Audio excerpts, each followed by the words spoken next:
Super Sonic, everyone's favorite all-powerful chili dog loving beast slayer. Sometimes he's necessary to stopping a world-ending threat, and other times Sonic can do it without the boost, and only uses it for fun after the fact. Today, we're gonna look at Super Sonic's role in every mainline Sonic the Hedgehog game, and rank him from worthless to elite.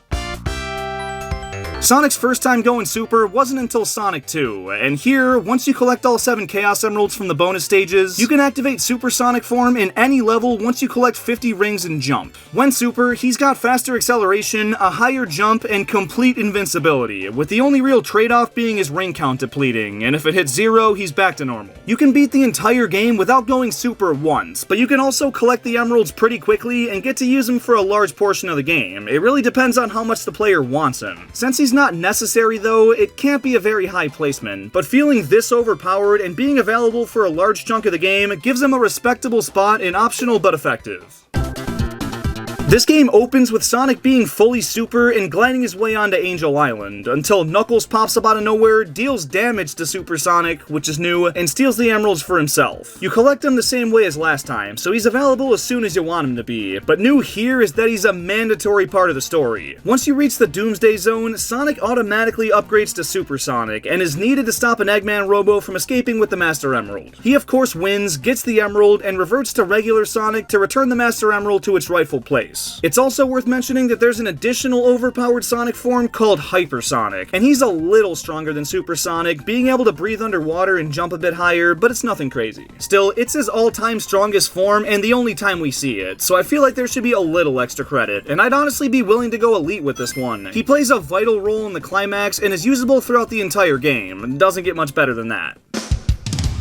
In Sonic Adventure, Super Sonic's only usable for the final boss and the true ending of the game, which requires beating every single story mode, so most players haven't gotten that far. With Perfect Chaos taking full form, Sonic's friends pull together with the Chaos Emeralds they've collected, power up Sonic, and let him take on Chaos mano a mano. Sonic wins in one of the easier final bosses in the series, and brings Chaos back to his Chill Zero form. Beating a world-ending elemental monster all by himself is really impressive, but not being usable in any other part of the game holds it back from being full-on elite, so he's a strong key to success.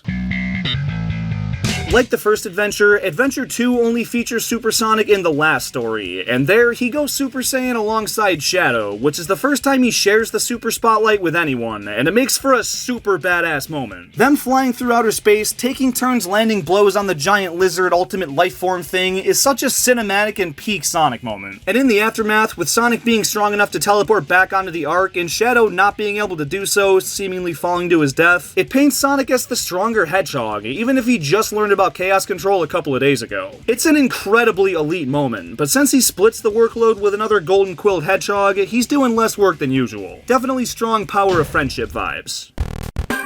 Just like the last couple games, Super Sonic's reserved for the final boss here, and this time he's back to a one-man wrecking crew. Now, it's not as intimidating of a villain as Perfect Chaos or the planet-destroying Eclipse Cannon, but it's a Transformer-looking Eggman Robo, and the fight takes place on the moon to up the stakes a little. This is the true ending, and he's the key to stopping Eggman, so he'll fit well there.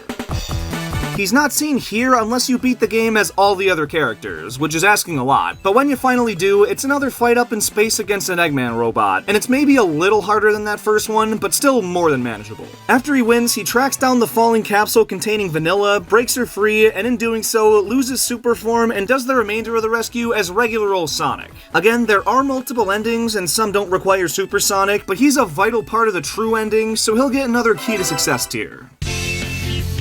Like these other modern era games, Super Sonic only shows up for the last story, after you complete the 4 main team playthroughs. Metal Overlord is one of the most menacing foes in the series. He scanned every single character over the course of the game to figure out how to defeat them, and the plan was honestly almost foolproof. Almost. He achieved exactly what he wanted, but since the Sonic crew had all the Chaos Emeralds, there was one tiny thing that Metal didn't account for. Even still, he needed the 11 other playable characters to contribute to the fight, including Tails and Knuckles for his phase, which waters down his contribution a little. He's the game changer, but the whole theme of this game is about teamwork, so friendship tier it is. This is basically the same case as the previous Advance games, but now Ultimate Jamurl is the big bad guy, and Sonic goes super to stop him in the true ending. This time though, he's got Eggman helping him, and it's really cool to see the two working together, but that reliance on someone else to win the fight knocks him down a good bit, about the same as Heroes. Sonic and Blaze collect the Chaos and Soul Emeralds throughout the game, and use them to go God Mode against the two Eggmen and take down the Egg Salamanders, saving both of their worlds. Like Adventure 2, Super Sonic's got a pal in Burning Blaze, and without her, the job couldn't have been finished, so he'll get credit where it's due as really useful, but benefiting a lot from a teammate. Sonic dies toward the end of the game. Mephiles just cooks him when he's not paying attention, and he only comes back to life because the rest of the heroes track down all the Chaos Emeralds and at least perform some weird ritual thing and kisses him. For whatever reason, that makes him go Super, and from there, he shares his power with both Shadow and Silver, and the three Super Hedgehogs take down Solaris in the past, present, and future. Now, the villain this time definitely needed 3 guys to take down, so I can't take too much credit away from him for that, but the fact that Sonic died and needed someone to manually make him Super does hinder the overall feel. With this one, teamwork makes the dream work for sure. This game's identical to the first Sonic Rush in terms of Super Sonic. 2 Eggmen, help from Burning Blaze, and the power of friendship. The opening cutscene has a high-speed Sonic vs. Dr. Eggman battle up in outer space with missiles flying, hordes of robots attacking, and the most cartoony and detailed expressions we've ever seen from these two. Sonic gets caught by one of Eggy's mechs and goes Super to break out and turn the tables on the Doctor, chasing him down to take out once and for all. But then his cockiness gets the best of him, and he gets yoinked by some Eggman contraption that absorbs all the power from the Chaos Emeralds and directs it at the Earth to form a f***ing death laser that shatters it to pieces. Sonic goes all and has to bring all the dead emeralds to different temples across the planet to restore them and all the continents. Super Sonic isn't seen again until the final phase of the final boss, where Dark Gaia fully reawakens into one of the scariest Sonic villains, and Sonic goes all in to take him down. I know he's not in most of this game, but this final sequence is one of the most triumphant and grand climaxes in the series, and he defeats an all-time menacing threat basically by himself. He's at the very least a key to success, borderline elite though.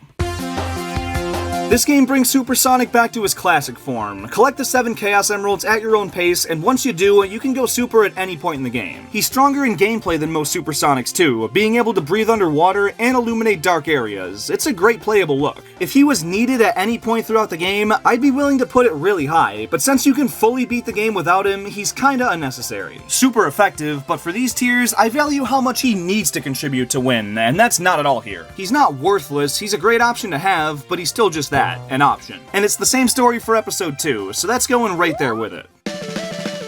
In Sonic Colors, you have to collect all the red rings throughout the game to unlock every act in the Sonic Simulator, and then beat all of those to acquire the 7 Chaos Emeralds, which finally lets you play as Super Sonic in any non-boss level in the game. It's a great bonus, but the amount of work you have to do to unlock him is brutal, and by the time you do, the day is saved and there's no need for his assistance, so him being here is honestly worthless.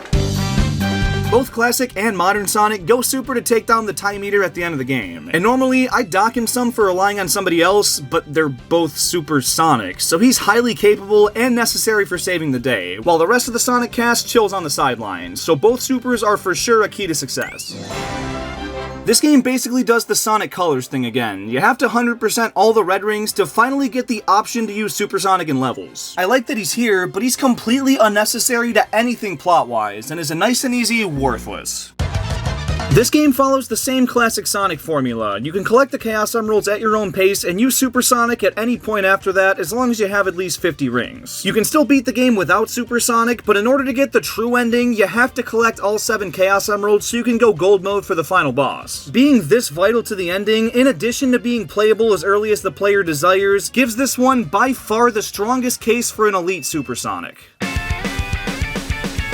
I hate Sonic Forces. It's a more serious plot, with Eggman winning and the fate of the world at stake, but the Chaos Emeralds don't play any role whatsoever, and they only added Super Sonic as DLC, so let's give Sonic Forces some more hate. This is worthless.